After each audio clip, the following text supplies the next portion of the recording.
All right. I'm with my buddy Dan Doty. Welcome, brother. Good to see you, dude. This is a special moment because it's really my first podcast intentional video thing, and you've brought me on so many podcasts. I remember all the podcasts you've started. I feel like you're on like 3 or 4 rounds of podcasts. Two. Okay. Yeah. Feels like you've done more. Yeah. You've done so many. Yeah. All right. In my mind, I just see you as like a prolific creator.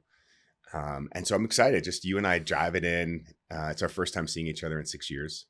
And you just moved. It's been that long. It's been 6 years. Good Lord. And you just moved here to my home now, Boulder, Front Range. Well, you're in Fort Collins, but that whole Front Range thing. So this is really just you and I getting a chance to connect first time in person. Sweet. Which is super special. Yeah. So really the intention here for the podcast is really opening up. I mean, you and I always jam in so many different directions. So I want to kind of leave that open. Mm-hmm. This isn't like scripted. I don't have like a bunch of bullet points that we're going to follow. It's just you and I just dropping in. But on the way here, I was thinking about, and I'd love to kind of open this up in your world too, which is like, what is lighting you up in the one-on-one work, like working with, facilitating and helping people activate, grow, develop, transform.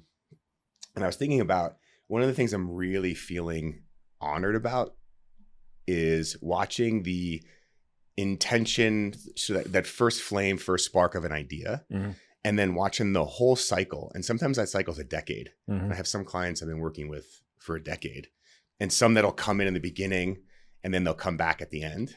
And I just had one that I coached 10 years ago and for about 2 years. And then I've been coaching him for about a year. And there was so much struggle and strife and struggle and challenge, both internally and externally, highly self-critical, ego aspects of identity and who I am. I have to show you who I am versus who I really am. So there's a big gap between who they are and what they're showing. And then watching that long arc to where they're on the other side, sitting in ease, success, manifesting more than they actually had envisioned, which to me is the beautiful thing, is we have this vision and no one actually thinks about, okay, once I have my vision, what's possible? Like that to me is where all the juice is. Yeah. Once I get my goal, what can I then do? And I was just working with someone and watching him pause, because we have to pause sometimes because these guys are really fast, and just marinate in like, wow, things are fucking good. And sometimes they'll lean in and look over and go, this is amazing. Like I always don't want to tell anybody how good things are. For some reason, they want to keep it a little on the quieter side, but they're just loving what they've created. Yeah. And then there's this really interesting thing where once you're in that state, there's this, it's like when you have all the instruments in harmony and tuned the right way, and the music that gets created is incredible. And so I'm really enjoying watching people get to that place and then being able to sustain it without sabotage. Yeah. Which is like the holy grail of the work that we do. Yeah. I'm curious for you, is there something that's really lighting you up that you're experiencing? Yeah, there is. But first, I want to recall you were my first coach. Do you remember that? That was a long time ago. That was 15 years ago. Yeah. So it's interesting because I can still remember sitting in Birch Coffee. Yeah. And you kind of being like, boom, here's what I want to do. I'm ready. I want to start coaching with you. This is what I want to create. Like, and you were working on Meat Eater. Yeah. And you were producing, and like, you went from like what were you doing? Medic stuff? I was a PA. You were a PA. I was a PA. I went from PA to executive producer in like very quick 2 years, less than 2 years. Yeah. But I remember all our calls. It was the first time, right? Like I had just stepped into a men's group for the first time where we met. Right. And I was young. I was 26 or 27. And then you were the first one-on-one human I had engaged intentionally to focus on what the fuck was happening and what I could do. Right. I just want to call that out. It was because I remember distinctly, I would take those calls. I think we did them in the morning. I would take them from the office, but I couldn't do them in the office. Right. So I either went to the gear room, which was like on the 5th floor of this like 35 floor high rise in Manhattan, or I would go to the coffee shop. And I remember a few things very distinctly. I remember how fucking awesome it was to be asked what I wanted. Right. Like that was, I don't think that had happened before, not in the context in which you were asking it. And I remember how easy it was to answer it. Right. And then I remember how I don't know. It was a beautiful process. It felt like a textbook sort of. I don't think it was hard. I don't think there's any heavy lifting, right? Because like fluid. I just needed affirmation. I just needed confirmation. I just needed some space to get my shit actually externalized, and then I just went and did it. You know. So anyway, I just that doesn't answer your question, but I wanted to put that out there because that sticks out as it was an important time in my life. Huge transition in my life going on. It's interesting, right? Because I was in that meta 10-year arc. Like you're also in that 10-year arc from the first time that you and I worked together to now, and watching how easeful and joyful and playful you live in terms of being aligned in the work that you do, having a family because you were single, weren't married, weren't even dating. Yeah. At least at the time. No. Right. No. And so it's really cool to watch how difficult the process was for you. I mean, there was the good 5 years of not greatness, struggle, challenge, issues, what the fuck. Yeah. Like tension, stress that permeated the journey. But no one ever really gets a bird's eye view into that landscape. So they assume, oh, Dan, he went from here to here. Like super successful, great. I'm still going from here to, we all are.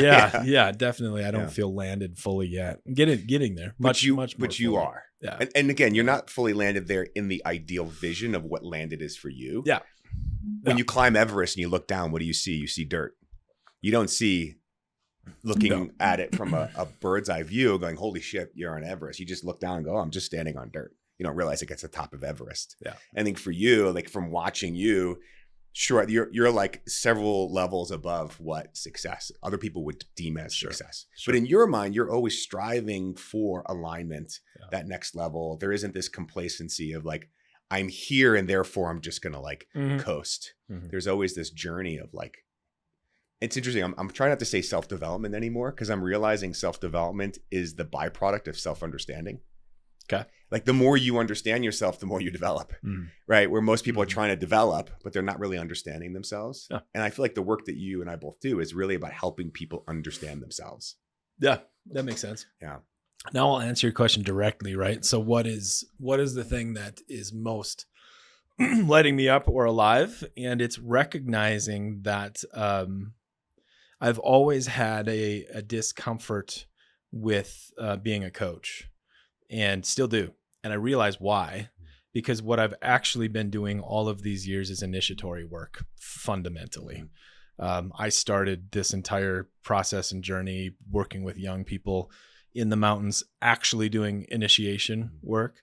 And the layer and the level that I am most effective and most at home and most powerful in my work with people, whether it's one-on-one or groups, when I have shifted in my understanding of the sort of the energetic spectrum that I work on, it is fully and fundamentally in the realm of initiation work. It is fully and completely in the realm of identity, moments of identity, recognition, loss, and growth into new phases of life. And so the more and more I shift my work to line up with that, the more in my own self I feel, and the more I sort of push away what I think is more cut and dry coaching, right? Like you have a problem, I'm going to help you analyze it and work with yourself and go to a different outcome.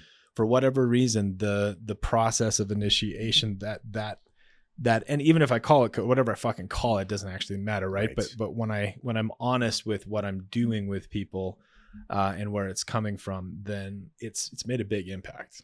Huge. Yeah. So there's that reframing around what you're doing, and just that simple shift of seeing it from coaching to initiation, things started to click, and you can now bring all of you into what you do, into your identity. 100%. It's interesting when you're talking about initiation. You know, Jaden just did his rites of passage into manhood, which was his solo. They did Lakota style up on the mountain solo. And what's really interesting is this initiation process. For some reason, in my blueprint of understanding of initiation, there's one initiation. But what I'm realizing as a man, there's like, I've had so many initiations, like into fatherhood, into marriage, into brotherhood. Yeah, like, the one initiation is categorically false, and it's an illusion. And particularly modern day, in the past when we had intact villages and intact tribes and intact cultures, there may have been like a distinct big one, right? Like a big one that now you're changing a role from a boy into an adult in our community. And here's what's fucking expected of you. And we're going to help you get the capacity to fulfill that. And that's going to mean you can have kids, and that's going to mean you're going to do something. I think initiation fundamentally answers 3 questions. It's who are you actually? Where do you belong? And what are you supposed to do? Those basic things. And I think initiation in our culture right now is generally, like I said, the blueprint or the social pop culture blueprint of how people understand it is it's just a ceremony. But today that ceremony generally means nothing because the rest of it is not intact.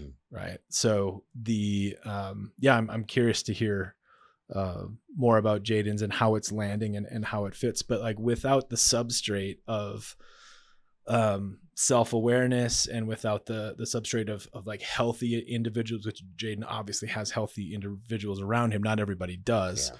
Right. But I think, we see, if I had a nickel for every time somebody has wistfully said, like, I wish initiations would come back, right? Or like, that's what's wrong with our kids. We don't have initiations. And the fucking bummer is that they don't know what they're talking about. It's true, but they don't know the breadth of it. Interesting.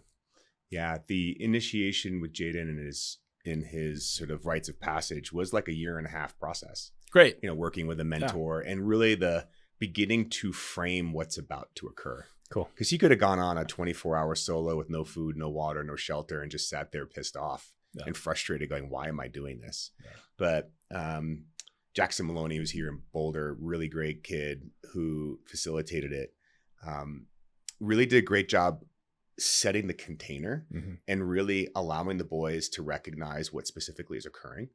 I don't know if you've done this in your rites of passage work with boys. One of the things that was powerful is there was 5 boys and there was this sort of metaphorical threshold created where they step over the threshold into manhood by choice. They're leaving the ordinary. It's a hero's journey. They're leaving the ordinary, stepping into the extraordinary. Yeah. And they stepped into this bed of sage, right? So it was really like kind of blessing this next step. And when the boys stepped over, Suki and I were facing Jaden, and he tied a rope around Jaden, and then they tied a rope around Suki and I, and then we both leaned back. And there was this sort of metaphorical representation of like the umbilical cord, the young boy tied to his mother and father. Yeah. And this tug of war, like as he pulls away, we move closer. Right. Or as we pull away, he moves closer. So there's this like back and forth that happens with parents and kids. The kid pulls away and the parents start to feel anxiety and they move toward trying to control or get themselves involved in the kid's life. And so there was just like a moment where Jaden and I were looking at each other, really feeling the tug. And it was like a grief of like, wow, I'm letting my boy go. Yeah. And also just immense amount of joy and pride that he's stepping into manhood. So it was like this dual. But do you think he is already? Would you say, Jaden, you're now a man? Oh, he's stepping into the path of manhood. There you go. Yeah. He's not a man yet. Yeah. But he's taken the conscious step to begin to integrate what does it now mean to be a man? Yeah. To take responsibility. When do you think he'll get there? When did you get there? When did I get there?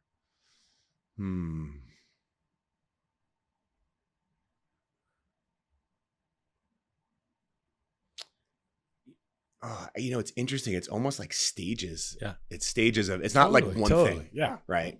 It's stages. The first stage I think was 25, getting sober. Yeah. Right. Like from 13 to 25, pretty heavy drinking, smoking pot every day. And then that shifting and stepping out of those patterns and then beginning to actually step into dealing with and metabolizing what was not being processed. Yeah. That was phase 1. Yeah. I think the second one, I mean, there might have been a few mini ones in between, but I actually think the Brotherhood, our first men's group together, when I got invited in, they had a line of men sitting up, right? It was all our crew. Yeah. And I was standing there and they were interviewing me. Yeah. And they were asking me questions I had never been asked before. And one of them was, I think it might've been Mark Thornton, where he kind of looked at me, he goes, John, what are you not telling me? Like, what are you hiding? Yeah. right? Like, what's the thing you're not sharing with me? And I remember like fight or flight in my system. I literally had the thought, these guys are going to bum rush me and beat me up. Yeah. Like I lived in a world when there was that directness, like shirts came off and fists came out and you just brawled, right? There was from like hardwired in my nervous system, challenge from other man meant conflict. And then I think the initiation of recognizing like I had a community of men that challenged me because they loved me and wanted to see me grow, develop, and evolve. Never experienced that before in my life. Like I literally remember like sweating in fight or flight. I mean, I have eternal gratitude for doing that same thing with you and the other dudes. Yeah. Like that night changed my life. Yeah. That was huge. And then I think the next stage was stepping into that moment where my wife and I, when I knew like we're married. Yeah.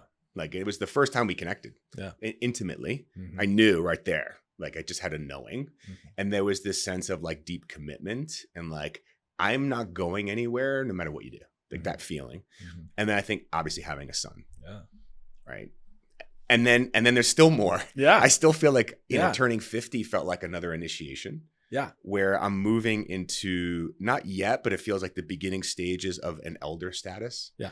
Where my purpose isn't about acquiring material success, resources. It's about facilitating other people's success in transmission. So what you are describing is what fucking lights me up more than anything and has always. The mapping and feeling and nurturing the stages of unfolding growth. That's fucking it for me, man. Yeah. That's it. And it's interesting. It came, you ever read the book Siddhartha? Yeah. So that fucking book, I mean, I read it like a dozen times as a kid. I would read it out loud to the boys in the wilderness that I was leading. But that book, I recommend anybody listening who hasn't read it. It is, I don't know, it just got me. It was stage by stage. First, he was a boy, like just completely absorbed in his father's world. And then the next stage started when he rejected that. And he went into the woods to be an ascetic. And he fucking like had a whole stage where he was just like a wandering yogi in the woods. And then he was like, okay, this is done now. And the next stage, I believe, was to enter into the world, right? To become, and I forget if like the lover one was first with Kamala or if it was the business part, but like it just goes through his life and it was like written that way very distinctly in these chapters.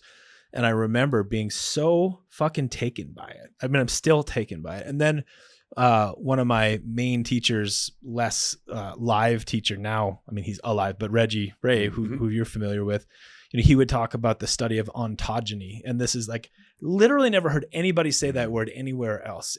But that's what it is. It is the scientific study of the stages of life and the ontogenetic growth of like a tree. You start with a fucking seed and then you're a sapling and then you're a blah and then you're a mature tree and then you're a late stage tree and then you die. There's just something about that I love and I think is such a missing frame on our normal American lives.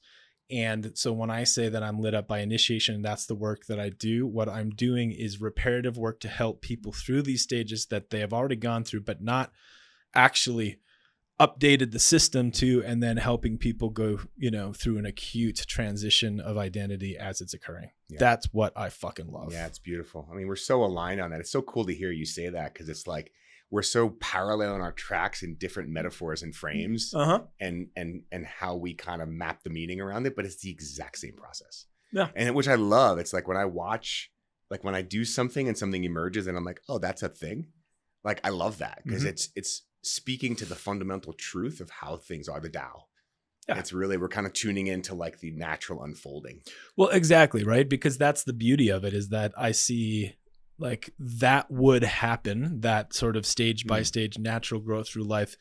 If the conditions, the natural conditions were there, that is what life would bring us. Right. And I just find like our current state of affairs to be so fucking loud and so fucking swirly and confusing and weird that we're not getting those natural, right? I mean, we can talk about the young people and the like traditional young man's rite of passage to become a man.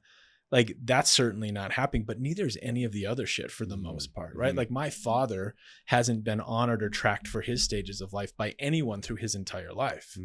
Right. Right. I have, but I've been pursuing it hard. I make sure I have a mentor and a therapist and a men's group and people like you, right? Like I have known it and put myself in those conditions to hopefully ensure that I continue and don't stall out here, you know, but most people don't. Yeah. Yeah. Yeah. They're high. It's interesting. I think sometimes what we do is we're professional attention shifters. Like you're helping people to shift their attention on what really matters and understanding the stage. And when you put yourself on this, oh wow, I'm putting my attention on where I am right now developmentally. There's this binary like blueprint of like, I'm here and then I go here. And it's like, I'm here and then I'm here. And if I'm not where I want to be, then I'm not where I should be. Yeah.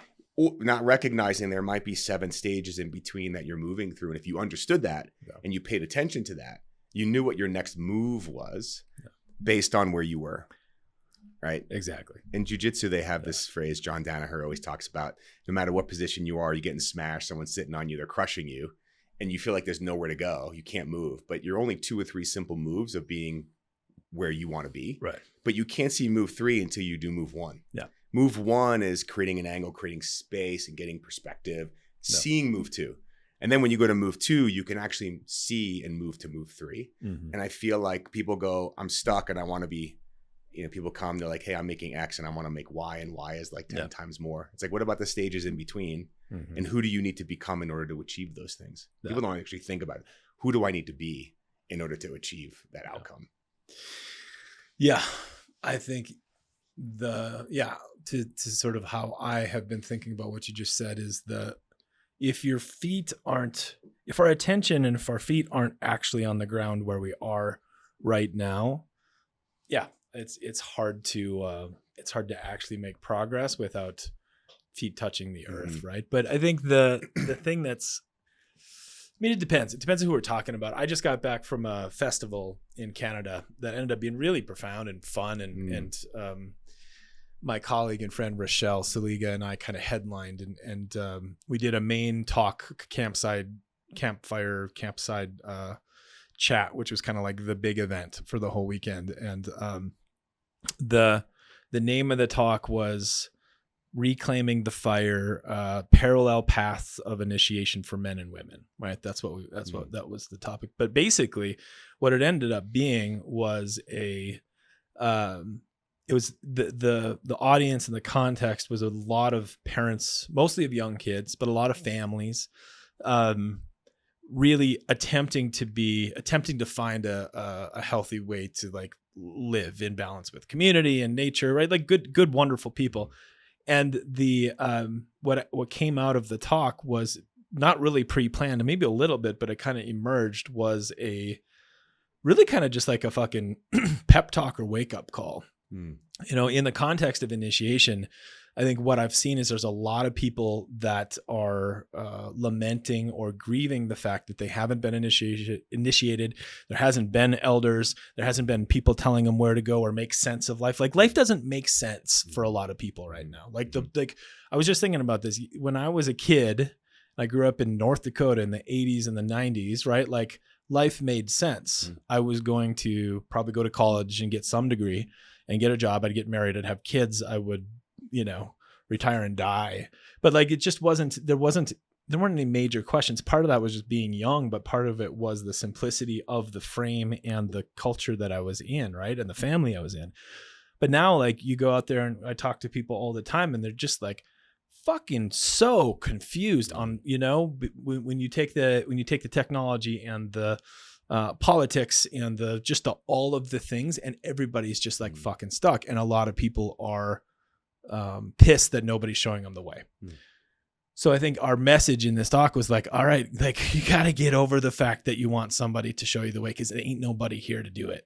Like you got to fucking like find your own compassion and courage and step the fuck in and like do the things that you want. And this is coming out more simplistic than it did in the moment, but it was really powerful, man. It was like this this permission to self-initiate. Yeah. Permission to self-initiate. And I actually don't think that's the healthy way to go. I don't think you can go out on an island. I mean, maybe you could, right? Like with the connection to nature and other things, you could probably initiate and grow and do all of your things. But I personally, my main passion is doing this in community. It really is, right? That's where I started. That's what the men's groups and men's work is all about. And I do see I still see a healthy regularly occurring men's group as the most clean and effective initiating structure of anything that I know of, to be totally honest. Like I'm sure there's better, haven't seen it yet. So I feel like I just wandered a bunch there, but no, it's great. Yeah. It's there's a couple pieces you want to touch on. One is yes. And on the men's group, and you and I both know this because you and I both go into men's groups and help them go from a certain level of being and feeling and thinking and doing and a certain level of skill. And then it gets really stale. It atrophies into the baseline, competitive, heady, avoidant structure. Yeah. Right. And most men's group will decay over time unless they're bringing in new skill. Each of them are developing their skills and ability to bring more resonance and harmony and fine tuning to the structure. I'm going to build a belt system. I can't wait to talk to you about it. I'm not there yet, but I'm doing it. Yeah. I'm creating, I am right now. I'm just launching it. I'm going back to my roots, which is to help people build men's groups. That's great.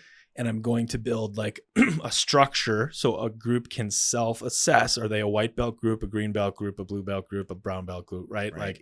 Because it's like, we should do that, right? Because you're right. It is a good structure and it's hard to perpetuate a healthy structure over a long time. Yeah. Right. That sense of like awareness and knowing where you are in the stages of development. And me doing Brazilian Jiu-Jitsu, you doing Taekwondo and karate, right? Yeah. If I don't know where I am in my belt system, I'm a white belt and I think I'm a black belt. And the amount of dissonance and chaos that assumes because you think you have the skill of a black belt. And then you're going and thinking that you're not good enough. There's an identity hit where it's like, oh, I'm not good enough. I don't deserve this. If I went into a jiu-jitsu studio as a purple belt and I rolled with the champion black belt and I didn't win, I wouldn't go in there saying like, I'm not good enough. I would be like, I'm a purple belt. It's interesting on the belt system. I love that you're thinking about that because I do think about when I'm working with people thinking through the belt system in terms of development, and everybody has a different martial art that they're in. But I remember when I got my purple belt in jiu-jitsu, the mindset shift as a blue belt, all I wanted to do was get my purple belt. And I fought so hard. Oh yeah. And I used muscle to win.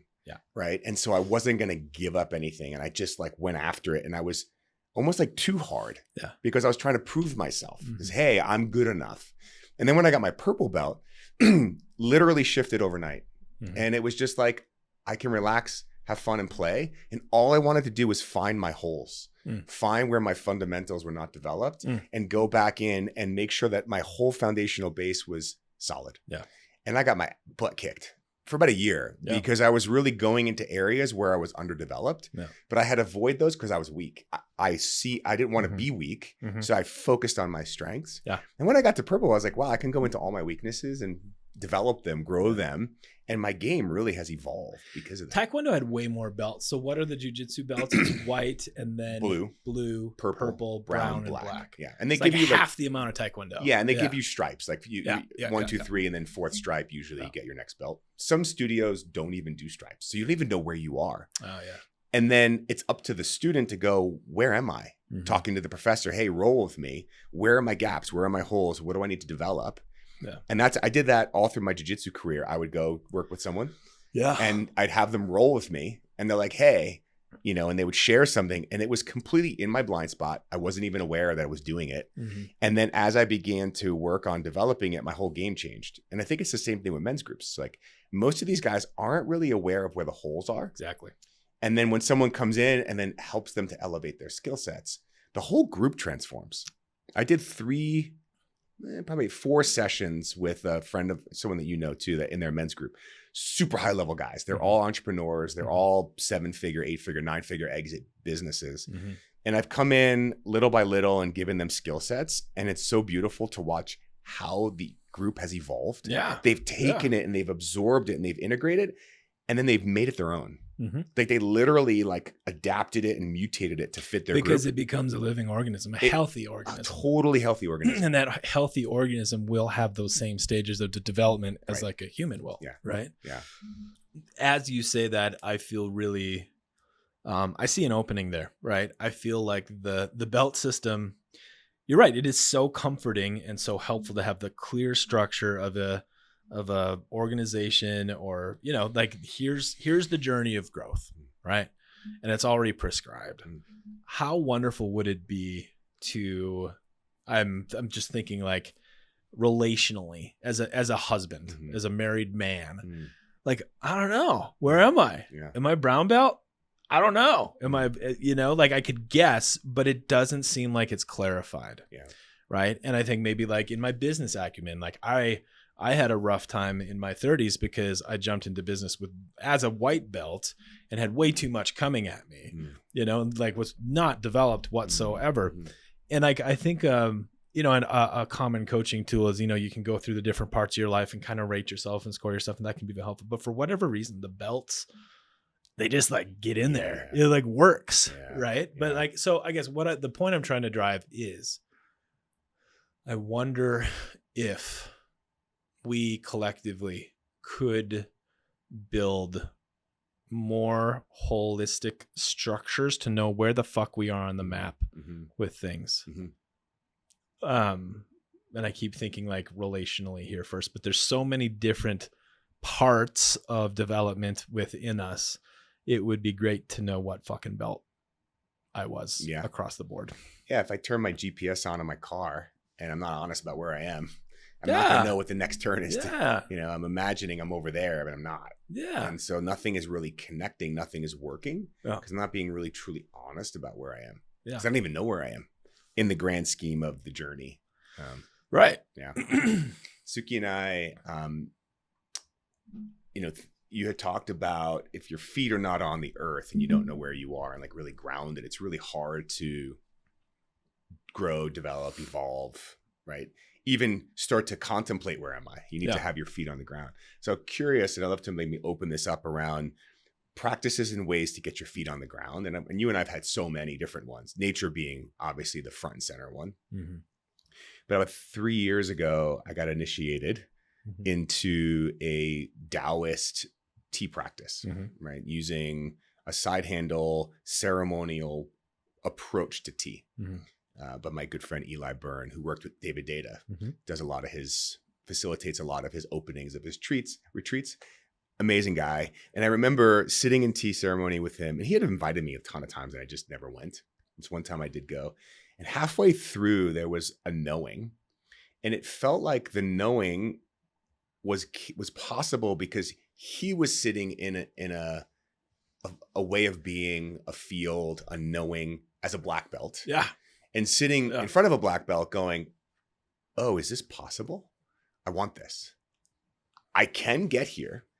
But randomly and sporadically do I get to this level of spaciousness, groundedness, clarity, openness, like almost like my whole entire mind collected back into my body. And I was here. 100%. And I was like, I just knew in that moment, like something transmitted.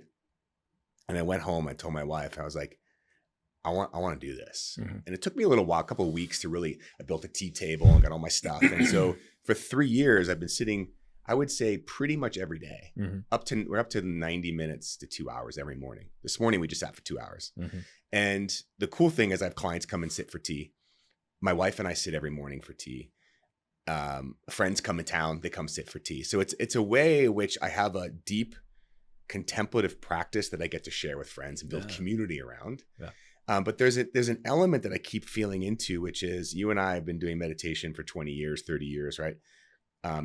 TM 20 minutes twice a day. 90 minutes in my contemplative practice feels like I'm literally just scratching the surface. It literally feels like I've had this false assumption, oh, I can meditate for 5 minutes and then go on my day. And that meditation is going to do something. Or you see people in a group, everybody take a deep breath, and that's going to do something to my nervous system. My nervous system is way more complex. It needs way more than a deep breath to make a change. And so there's this sort of the frame around what is required to touch stillness, to come back into and listen to the deeper wisdom, is way more than people realize and recognize. And with Eli, like sitting every day drinking tea for 90 minutes, when I first saw him, I was like, dude, how the fuck do I do that? Like, there's no way I could do that. I didn't have the sense that I would ever be able to do that. And most people that come and sit for me, when I'm like, here, we'll sit for 90 minutes, they look at me like have a panic attack. They're like, how am I going to do that? And then they sit for 90, like, that was amazing. Mm-hmm. Like, there's something about the tea process that allows that to occur. Mm-hmm. But that has been such an incredible, like when you say black belt, I almost like to go wherever I think I'm a black belt, I'm just going to move myself back to blue. Mm-hmm. So I open up all this headroom of development. Yeah. Right. Because once you're a black belt, like, I'm good, I'm done. I know. Well, there's 10 degrees of black belt in Taekwondo, man. Yeah. You know? Yeah. It's 30 years of black belt gets you a coral belt. There's only a few of those guys in the world. Yeah. You know, in Taekwondo, there's 10, I think it's 10 colored belts, and then there's 10 stripes on your black belt. Right. So it's halfway point. Yeah. It is a halfway point. Most people think you get there and you're done. And most of the guys that I've trained with go, wow, that was when I just started. But it does, I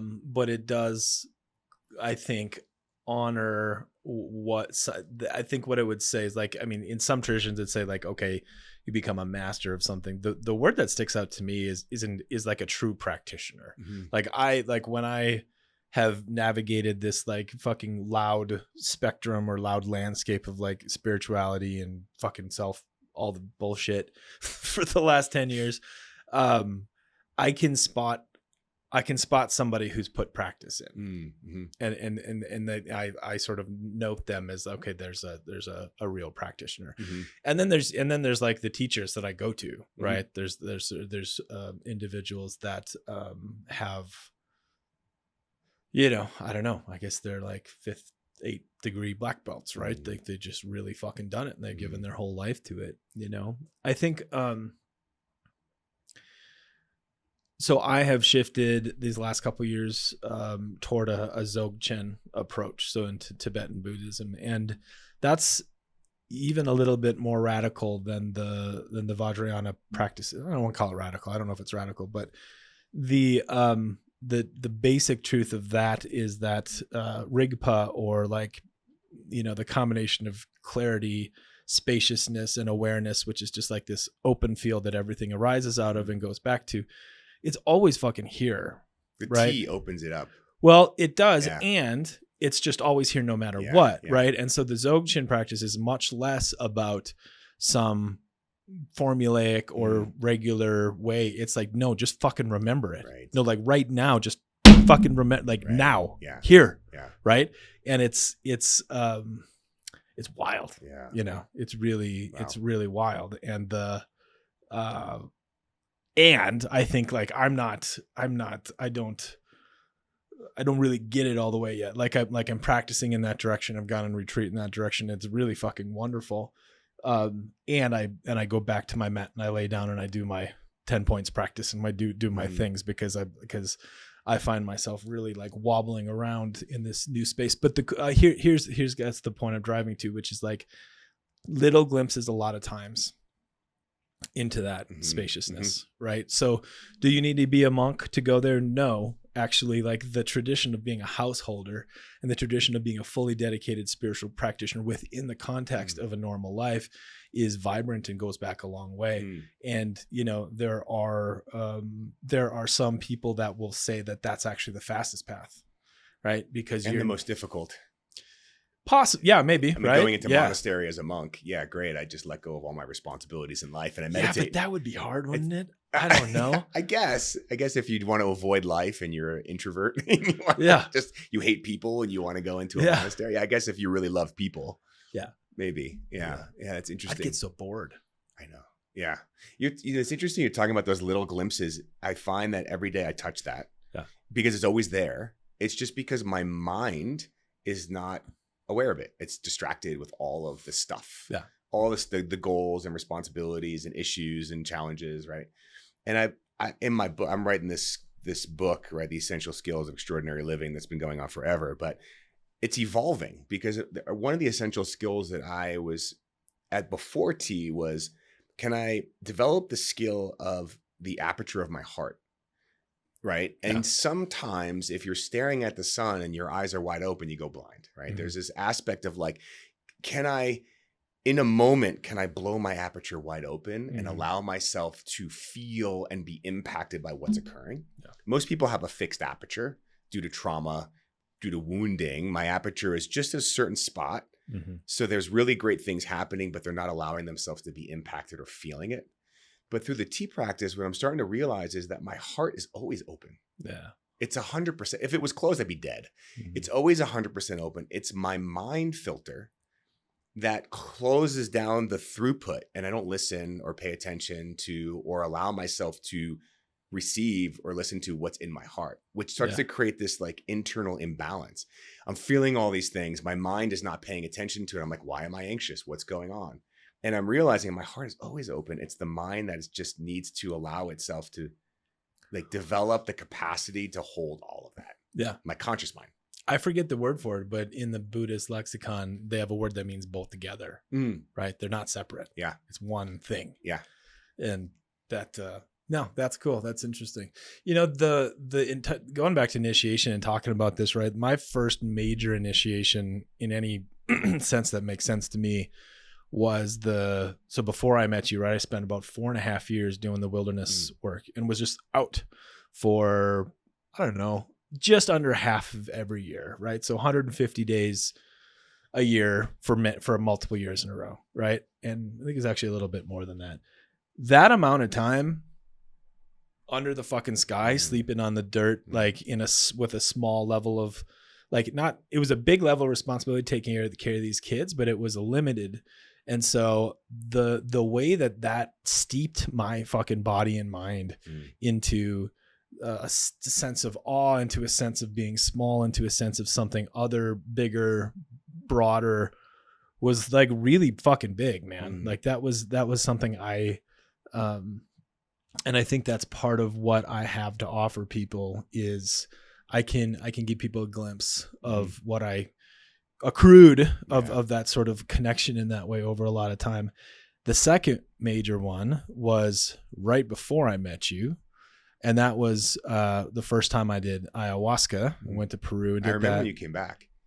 You had like a face melting. I remember you and a melting face. I just remember. I tripped for 11 months. I remember that. Without break. Yeah, right. And if that wasn't a fucking initiation, then nothing is or was, right? To never, ever have a non-influenced, non-psychedelic moment to every time I closed my eyes for couple hundred nights in a row to have a full, complete fucking trip to like all day long be seeing things and hearing things. And like, I was not normal, right? That was a unplanned and it wasn't a totally unsupported initiation, but I don't know, man, like that fucking changed me, right? Like hugely. And then thank God I found men's work and I found the meditation and I found the body work and I found all of the things, right? Because that really helped me like ground this really like blown open capacity for spaciousness and like sensitivity. Right? I remember that like feeling that, inside your psyche was so blown out.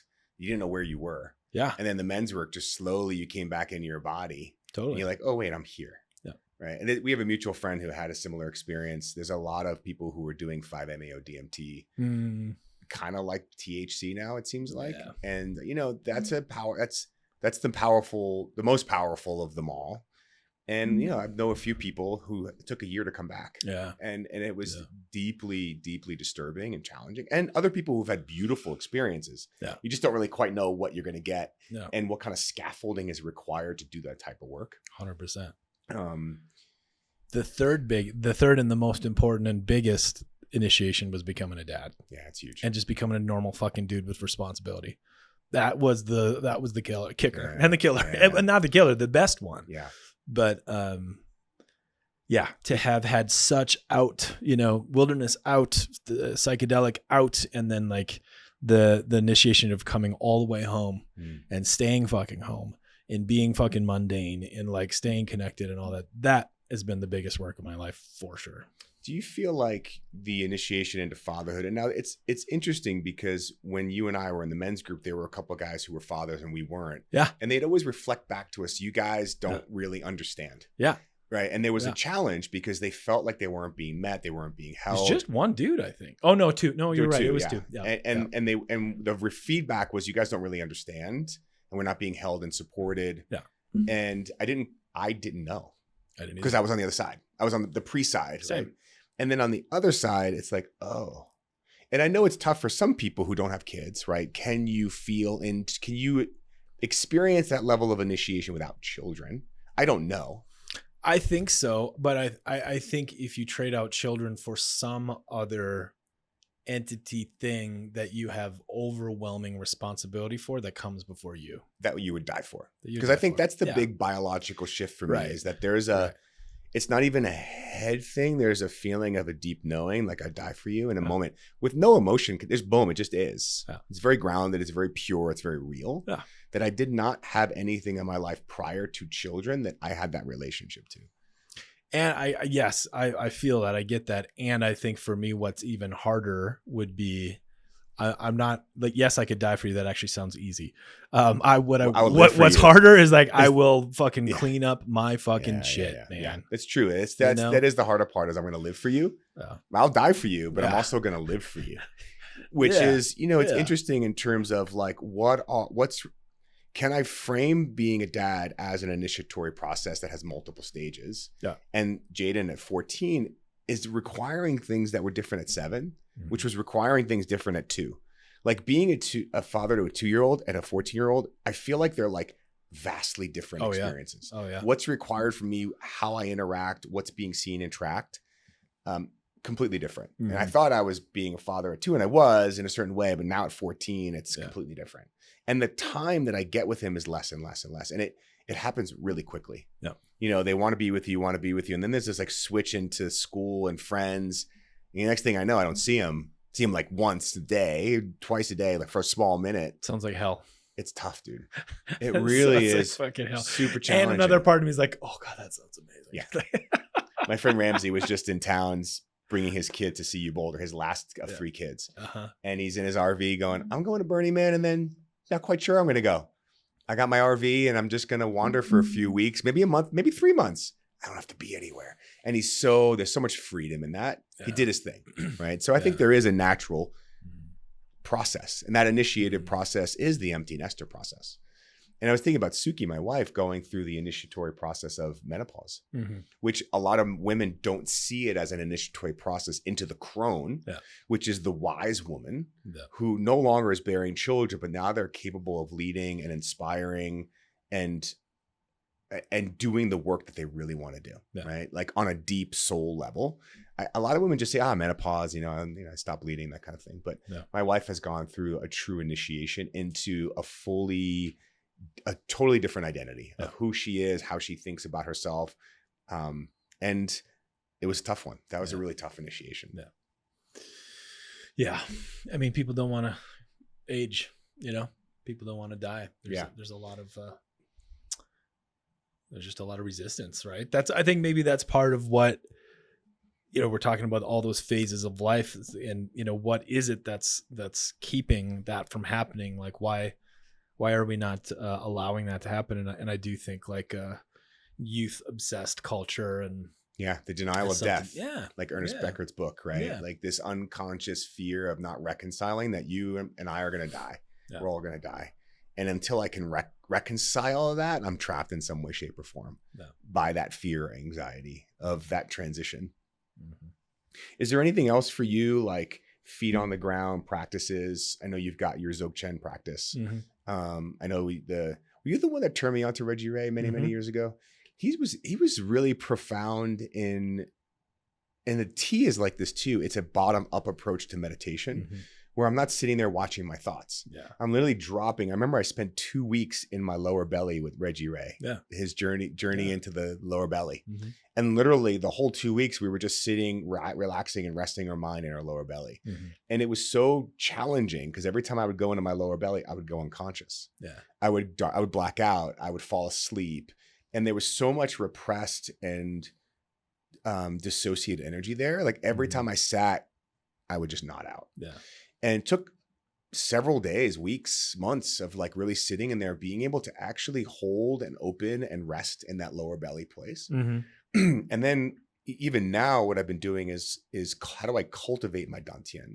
I can put energy in there, but can I hold it? Yeah. How much energy can I hold? How much capacity can I hold? Yeah. And that fatherhood has initiated an increase in battery power. Like I had a certain amount of battery power. Now I need more packs. Yeah. And so how do I increase the capacity for the energy that I can hold? Yeah, I'm curious for you, like in terms of increasing your capacity, and you've had 3 kids. So I'm sure your capacity has had to increase as well. Yeah. Yeah. I mean, hugely.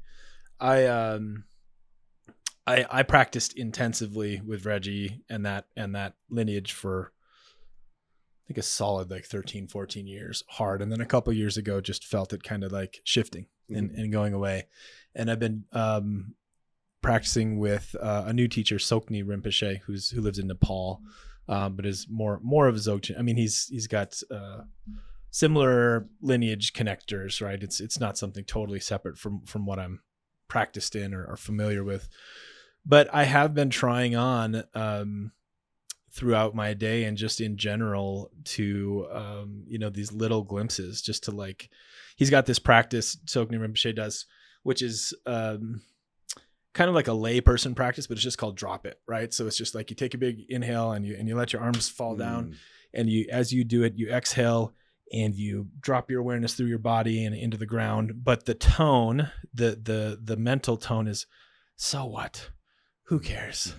Let go, right? And so I have been trying to seed that type of feeling state or that type of experience through my life. I mean, I currently what my practices are is like 2 30-minute walks with the dog every day, and a gym with the sauna and a meditation in there. And I get on my mat when I can, but I'm not currently in like a rigid practice, and I can feel it coming, and I can feel something new emerging there, which I'm very excited about. This is, we don't need to get into this, but like the last 5 years since the pandemic has been a really contracted, hard time. It has not been an easy time. And I feel like that's gone away. And so I feel the room for something more, what the word be? Not rigid, but something I can commit to. Yeah. There's, as you're talking, I was thinking, I've been working on these sort of dimensions of life when I work with people, and I'm adding a new dimension, which is environment, like spatial environment. And when I first moved to Boulder, I put in a bunch of juniper trees, and because there's clay here, the water doesn't absorb into the clay. So you have to build like a moat around the tree, and then you fill it with water, and slowly the water begins to, over like a couple hours, starts to seep into the dirt. And I filled up all these moats, and I'm looking at these 5 juniper trees with all this water in the moat.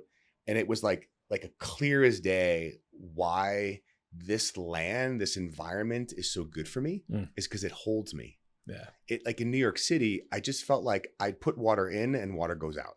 I put water in and there was I couldn't build, and in my capacity was always being used up. And here I was like, I put something in and then it's held. And I was like, oh, that's cool. Like this environment holds me. Yeah. And I feel like across all the dimensions of my life, everything has had step changed. And like 3 or 4 times, whether that's been, finances or relationships or community or practice or ease in my body. And the ease in my body here has been so good and so deep that we've had a lot of crisis. I mean, my wife was going through a mental health crisis with her menopause. My stepson, when we moved here, had a mental health crisis. We've had a lot of health issues.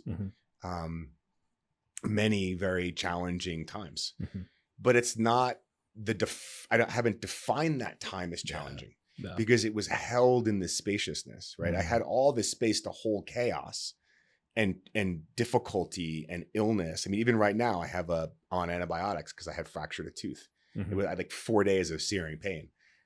Even with that, it's not my consuming narrative. Like, oh my God, I'm in pain, my tooth. It's like, yeah, I'm in pain and I have to get an extraction and an implant, and it's held in this wide space. Yeah. And so I feel like where you live and the environment that you're in plays such an important role. It's huge. Because I saw how you changed from California to Maine, right? And then from Maine to here, Like even when you got here, like your whole body relaxed. Even just that one phone call. Instantaneous, man. Instantaneous. I'm feeling it, and I've been paying attention to that. And I think like, you know, the when I talk about what I do with people, I think about it through the lens of setting the conditions for, you know, health or growth or wholeness to emerge from, right? And I think that's like, yeah, I think we're so, well, I'll just say it for myself, but like, I know the impact of place and surroundings on me. But it's just really like, God, it's a big fucking deal. You know, I think we're less individuated than we like to think, you know, like any one of us healthy, like put us on a fucking, in a shitty, I don't know, shitty like piece of land in northern Russia with mean people and like, I don't know. Yeah. It's going to impact us like real fast, you know, like we're not going to be that. We're not going to have, we might hold on. We might try to persevere. And I think you can, I think there's like internal conditions and internal structures, right. That you can work out to find that. But fucking A, man, like when you're running businesses and have children and a giant life, like there's like the setting, like you're saying, being set in a condition where, it adds to ease and adds to strength and adds to fucking flow. Like, so fucking glad I'm here. Yeah. I'm so grateful. It was like, I was worried. I was worried because with all as much effort as I put out, I put more and more effort out and there was no traction. Right. It's interesting. So New York City for me was a place that did really like was very, very growing for me, but Maine, fuck man, it was tough. Yeah. New York City's great if you can align your surfboard properly and catch a wave. Sure, you can go really far. Sure, yeah. If you go sideways, you're getting pummeled. Yeah. And sometimes you ride a big wave and you crash and burn. Yeah. There was someone early on in my career that I met that talked about moving out of the city because the city was making her sick, and I had no idea what she was talking about. Yeah. But towards, you know, growing up in the greater New York area for 45 years. Yeah. I mean, that was your fucking spot. I never left. Yeah. Staten Island, Manhattan, Brooklyn, and then Westchester North up in Irvington by Tarrytown. That was 45 years. Yeah. And then when I had a dream about living here, I had never been here. I had a few people I was working with that would visit or do retreats here. And they would post photos and I would see the Flatirons. And so I think it was in the backdrop of my psyche. Yeah. I had a dream about living here, and I told my wife 3 months into lockdown, and she was like, "Let's go visit." And I remember hiking here, thinking like, "Wow, like, is this the right move? Like, is this the right decision?" And it was really clear. It's like, okay, I'm no longer going to ask if something is right or wrong in my decision making. The new question is, what would make this the right decision? Yeah. Like, what would make this the right decision for me to move? And it was very clear. And it checked all the boxes. Yeah. And I was like, okay, this is how I make it the right decision. I do all these things, and we did. And now I'm living in alignment with that intention. Great life here. It's been 6 years. Let's see, October will be 5 years. Nice. Yeah. No. And it just feels like I'm still on vacation. I haven't fucking seen you since you moved to Colorado. Is that right? Yeah. Wow. Yeah. I moved 2020, October of 2020. Yeah. Wow. Jaden was just telling, Jake, my older one, who's at Northeastern, you know, now he's in college. All of his friends are all over the globe now. And he was just talking about how like difficult it is to maintain friendships. And I was like, when you get older, like our age, your friends will be all over the globe, and you'll find a way to maintain relationship across, because you and I have maintained relationship across many different ecosystems and environments and haven't seen each other for years. Yeah. But there's still like when we get together, it's still there. Yeah. Right. Like I totally. Just saw you yesterday. Yeah. Right. Well, I'm so grateful that you're here and you get to plug into my men's tea sits here. Yeah. I got a barrel saw and a cold plunge. You get to come over and hang, and I can't wait to spend time with your family and your kids. Yeah. And I'm stoked that you came down here and recorded this with me. Yeah. This was like super special for me. Me too, man. Yeah, good to really be appreciate it. Is there anything you want to share about what you're doing? Like where to find you? And I mean, my website's dandoty.com. I have another business called Fatherhood Unlocked for expecting and new dads. We do support for that. Then I have a new nonprofit called Manpower, which is just coming out right now too. But beautiful. Yeah. Awesome, man. Dude, thanks, man. Great having you, brother. Thanks.